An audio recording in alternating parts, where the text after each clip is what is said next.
Halo guys, kembali lagi dengan gue Kuro guys. Kali ini mari kita lanjutin pembahasan novel Gaiko Tsukisama sebelumnya atau part 8. Jadi yang belum nonton part sebelumnya, gue saranin kalian buat nonton dulu biar lebih enak memahami alur ceritanya. Oke, langsung aja kita masuk ke konten.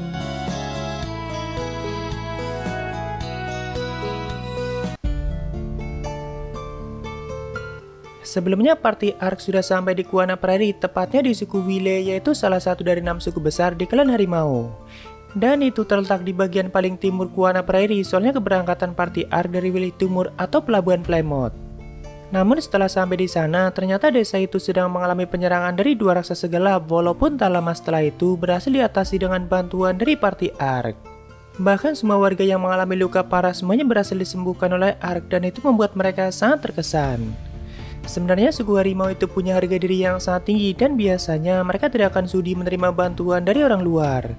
Tapi karena situasi saat itu sangat genting, jadi terpaksa mereka menerima bantuan dari party Ark.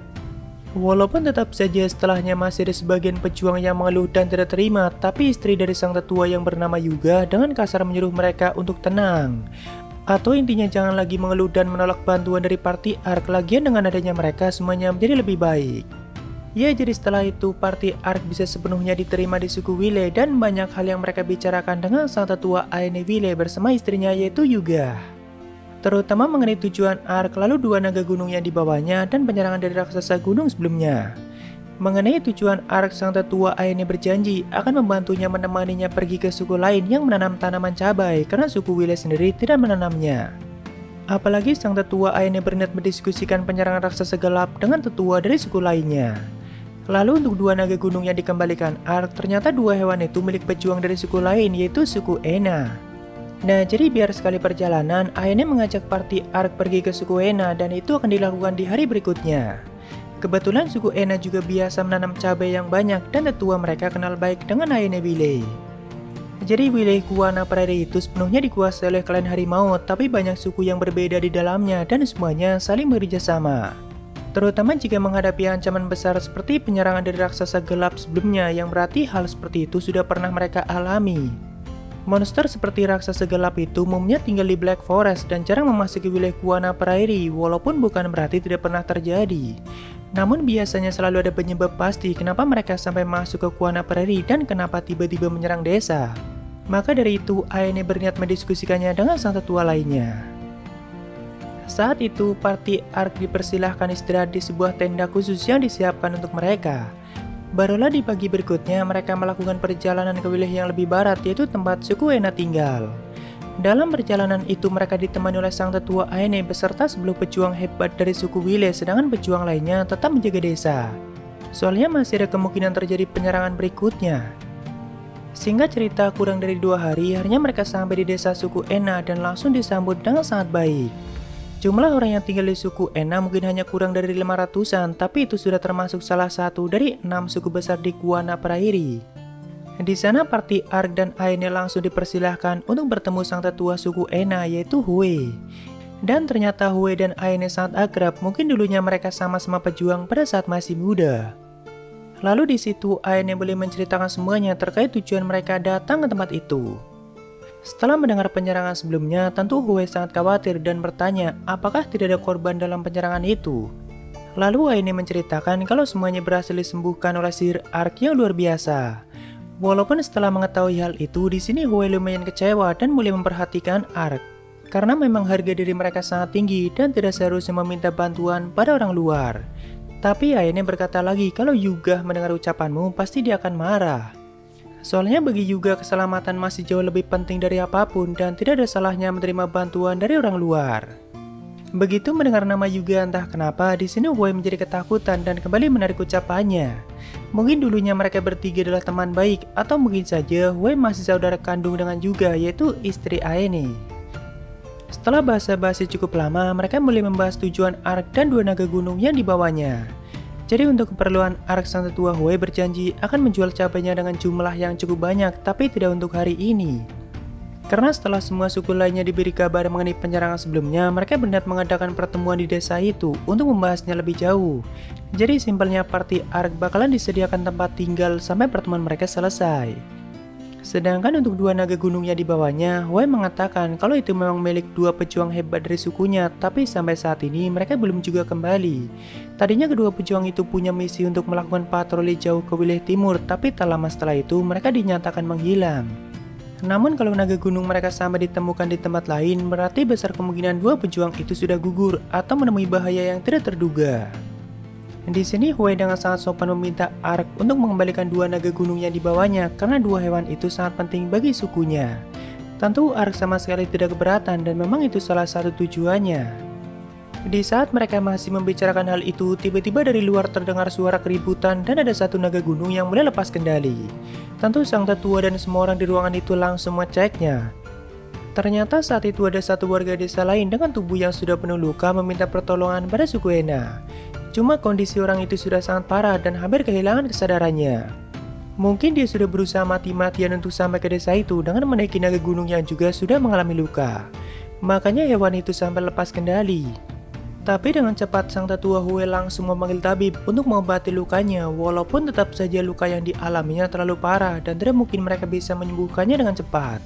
Terpaksa Hue harus menunggu orang itu sembuh dan sadar kembali supaya tahu apa yang terjadi dengan desanya. Tentu di sini Ark yang melihatnya tidak mau tinggal diam dan tanpa basa-basi langsung maju untuk menyembuhkan semua lukanya dan itu berhasil membuatnya sadar kembali.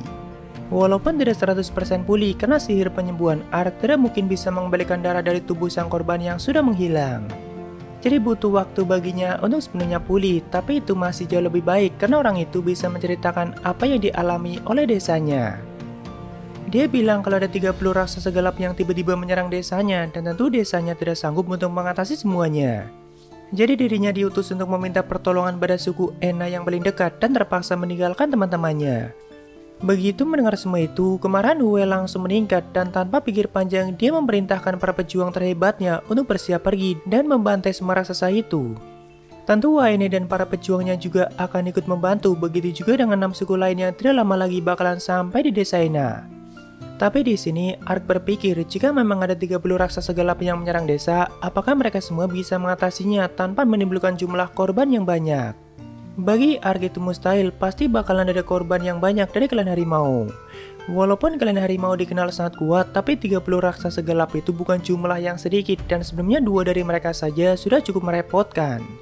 Cuma Ark paham kalau Hue pasti tidak sudi untuk menerima bantuan dari orang luar. Tapi walaupun begitu, di sini Ark tetap keras kepala akan membantunya daripada nantinya pulang dengan tangan kosong atau tidak jadi mendapatkan cabai merah. Jadi lebih baik menjamin kemenangan klan harimau dan tidak akan membiarkan raksasa gelap mengacaukan semuanya.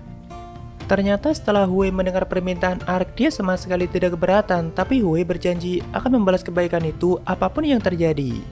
Karena harga diri sangat penting baginya dan tidak mau berhutang budi pada orang luar. Sebenarnya di sini Ark berniat pergi sendiri bersama Ponta dan meninggalkan Ariane, Goemon, dan Chiume sementara di suku Ena. Karena tidak mau merepotkan mereka bertiga lebih dari itu dan mungkin perburuan itu akan menjadi medan perang yang cukup berbahaya. Tapi tentunya mereka bertiga tidak mau ditinggalkan dan tidak masalah apapun yang terjadi nantinya. Apalagi mereka bertiga bukan orang yang lemah dan malahan lebih kuat dari para pejuang dari klan harimau.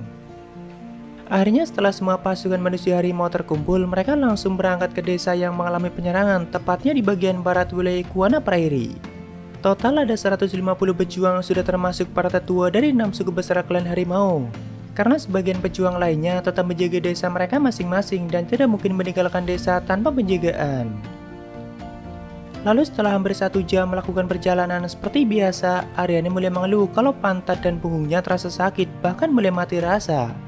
Soalnya yang dia naiki adalah naga gunung dan jalannya sangat kasar walaupun sudah menggunakan pelana. Ariane meminta Ark untuk berhenti dan istirahat dulu, cuma melihat semangat juang para pasukan harimau, Ark tidak enak kalau harus berhenti sendiri. Dia pun mulai melirik ke arah Goemon dan Chiume yang sepertinya mereka masih aman-aman saja atau ikut bersemangat seperti yang lainnya. Apalagi Chiume sambil berdiri dan mungkin itu untuk mengurangi rasa sakit di pantatnya. Tapi kalau Ariane ikutan berdiri seperti itu, mungkin bakalan menarik perhatian soalnya tubuh Ariane besar tidak mungkin seperti Chiume. Jadi seperti biasa, Ark menggunakan sihir penyembuhan pada tubuh belakang Ariane dan sebenarnya itu membuat Ark sangat senang. Karena setiap melakukan itu, dia bisa menyentuh pantat Ariane dengan sangat lembut.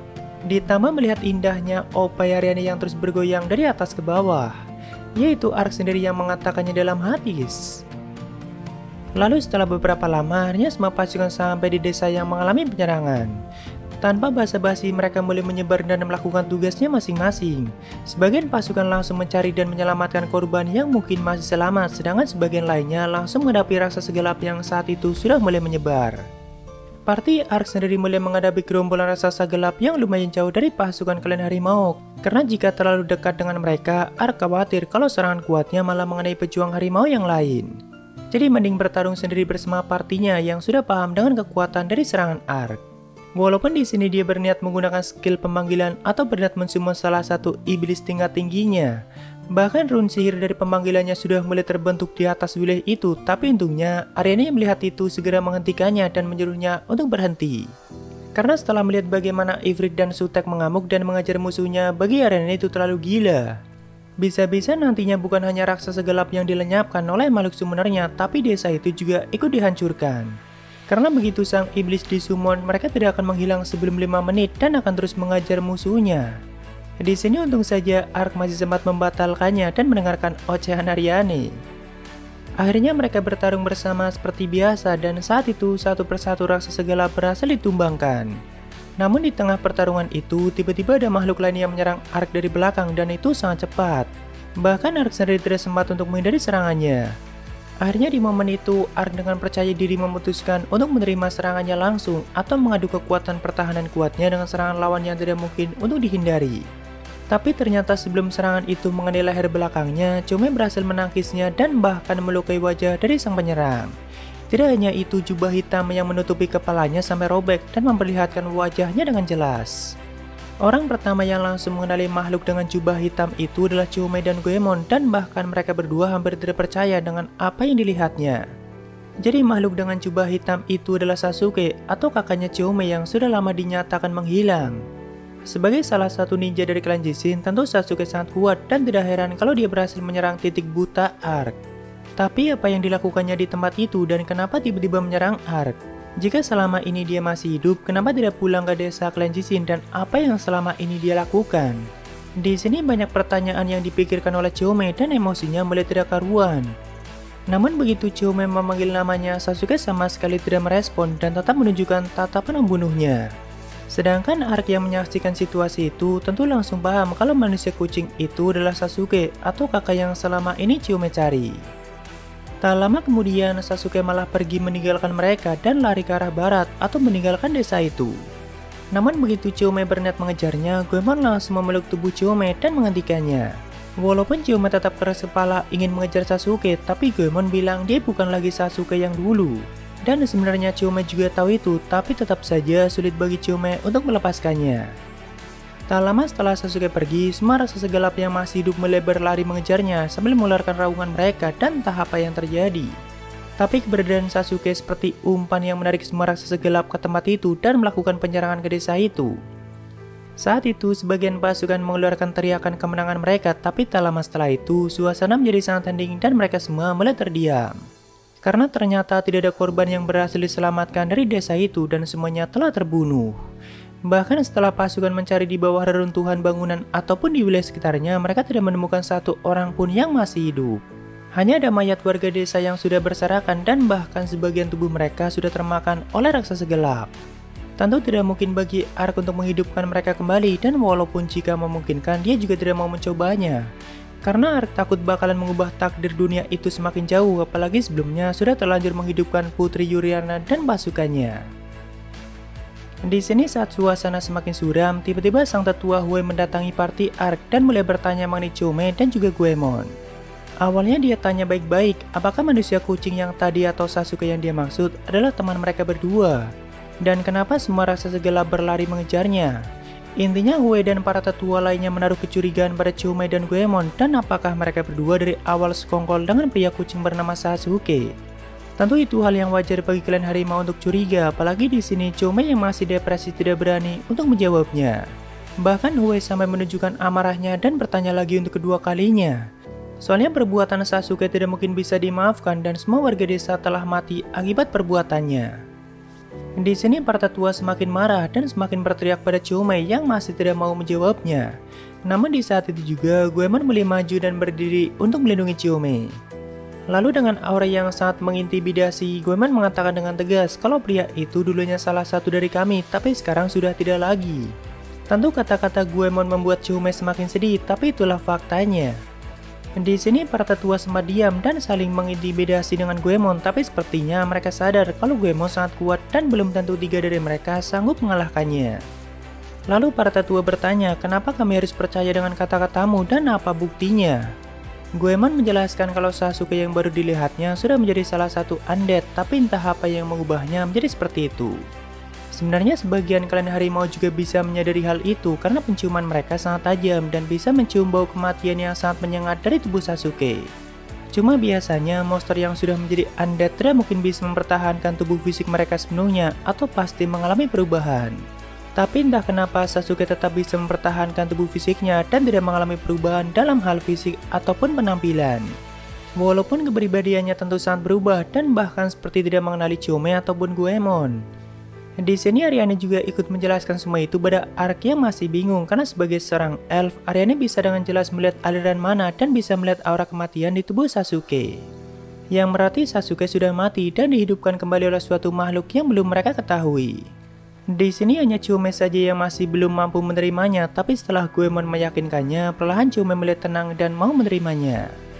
Sedangkan para tetua juga mulai menerima penjelasan Goemon dan untuk sementara mereka ingin melihat lebih jauh apa yang akan terjadi nantinya. Dan apakah perkataan Goemon bisa dipercaya? Karena sebagian raksasa gelap sebelumnya masih mengejar Sasuke ke wilayah barat dan tentu mereka tidak akan tinggal diam. Soalnya di wilayah barat masih ada sebagian desa klan harimau dan tidak ada jaminan kalau mereka bakalan aman. Intinya untuk saat itu mereka mulai mendiskusikannya lebih jauh dan juga bersiap untuk pergi ke wilayah barat untuk memastikan keberadaan Sasuke dan semua raksasa gelap yang masih mengejarnya. Tentunya party Ark juga akan ikut dengan mereka, tapi kita lanjutkan di part selanjutnya guys. Oke, waktunya Saweria. Ada dari sebut saja Mawar, saya cuma nonton Gaiko Tsukisama sejak Kumo-chan tamat, semoga update-nya bisa lebih cepat. Entah kenapa kurang minat Kage no Chichiru Yakuza. Ya mungkin nanti minggu depan gue bakalan tambahin satu lagi rangkuman novelnya dan terserah kalian aja mau ikutin pembahasan yang mana guys. Soalnya gue juga paham selera kalian beda-beda, makanya nggak cuma bahas satu judul aja. Kalau untuk update-nya sih mungkin seperti biasa, 4 atau 5 hari sekali satu judul. Thank you Mawar. Lalu dari Night Try atau nama samaran, semangat terus Min. Thank you banget Night Try buat sabarannya dan semangat juga buat kalian. Oke, itu semua dari Saweria, makasih yang udah donasi dan mungkin segitu aja untuk pembahasan kali ini. Jika ada kesalahan gue minta maaf atau kalian bisa koreksi aja di bawah. Thank you udah mampir, sampai ketemu di video lainnya. Salam guru guys.